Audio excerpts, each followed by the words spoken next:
خبز البريوش ليش يطلع يابس؟ كلها من 3 أشياء بسيطة لو ضبطتيها. أول شيء العجن لازم يكون مضبوط، مو دقيقة وتكفلين. ثاني شيء الزبدة ما تنحط مرة واحدة، لازم تدخل شوي شوي. وثالث شيء التخمير، هذا أهم شيء. بريوش بدون تخمير مستحيل ينجح.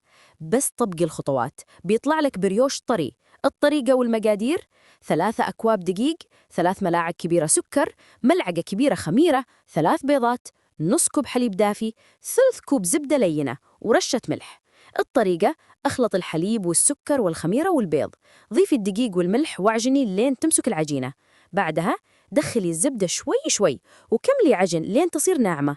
غطي العجينة وخليها تتخمر ساعة. شكليها وخليها ترتاح ثاني 30-40 دقيقة.